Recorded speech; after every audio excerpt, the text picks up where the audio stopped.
Le Triangle d'Or, premier long métrage de fiction d'Hélène Rossler-Ruiz, jeune cinéaste repérée avec deux courts-métrages, Ibiza en 2021 et Pas le cœur assez grand en 2022, s'ouvre sur une séquence en apparence très simple, mais qui définit un des aspects les plus passionnants du film, un questionnement sur la nature du regard. Une suite de plans montre un entretien d'embauche, plusieurs femmes candidates pour un poste de service dans une demeure occupée par de riches propriétaires. L'entretien se déroule de manière chronologique et les questions se suivent. Les réponses nous parviennent formulées par les différentes postulantes. Au fil des plans se dessine une logique, celle qui consiste à éliminer les prétendantes selon un seul et unique critère, leur capacité à accepter les conditions du poste qui peuvent se résumer par être corvéable 24 heures sur 24 et 7 jours sur 7. Ce schéma scénaristique, associé au positionnement omniscient de l'appareil de prise de vue qui tient de la caméra de vidéosurveillance, introduit la possibilité d'un regard intrusif et dominant. Ici, dans cette maison, l'employé ne sera plus personne. Elle ne s'appartiendra plus. Dans le montage, très vite, sans connaître les réponses de chacune des aspirantes, le spectateur constatera que certaines d'entre elles disparaissent du film. On le comprend assez vite au regard des questions interventionnistes. Les femmes qui ont disparu du montage ont refusé de se soumettre à une contrainte. Les candidates se raréfient dans le montage, jusqu'à la dernière, Laura, interprétée par Malou Kebizi. Alors pourquoi accepte-t-elle toutes les obligations énoncées sans sourciller? Pour un tel poste, il faut être un soldat. Exécuter les ordres, ne pas discuter et répondre aux exigences des employeurs sans hésitation. Laura aspire à devenir militaire.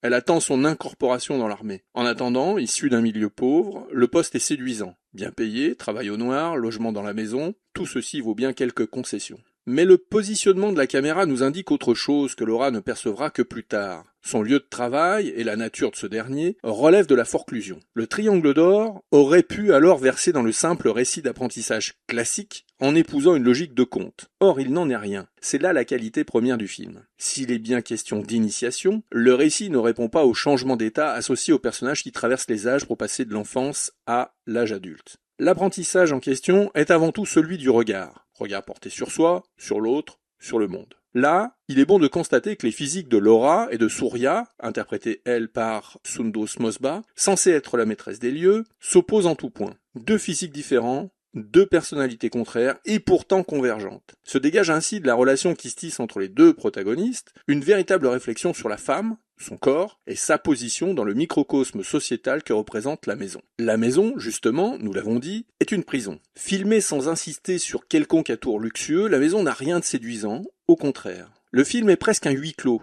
La femme, quelle qu'elle soit, est asservie par l'espace intérieur qui reflète l'exercice d'un certain pouvoir. Surya est un objet de désir et répond aux attentes sexuelles d'un prince saoudien, alors que Laura est un rouage de la mécanique illusoire qui maintient sous silence Surya. À travers les deux personnages, il sera donc question du féminin et de sa considération, mais pas seulement. Dans cette maison, le féminin est au service d'instants supérieurs, le masculin et l'argent. On le comprend très vite, Laura et Surya sont complémentaires. Leur réponse singulière à ce qu'elles subissent sera différente et convergera dans une scène assez belle où le statut de chacune s'effacera devant l'affleurement de l'humanité réprimée jusqu'ici par l'une et par la compréhension soudaine de la structure des lieux par l'autre. À partir de cette séquence, la mise en scène évolue. Laura était filmée le plus souvent en plan serré et Surya, elle, était filmée en plan plus large comme pour l'intégrer aux éléments décoratifs des lieux. Désormais, le traitement visuel réservé à chacune des deux femmes sera identique ou, au moins, exonéré de la condition première de chacune. Fini les différences. Fini l'éloignement supposé par leurs statuts respectifs. Surya, considérée initialement par Laura comme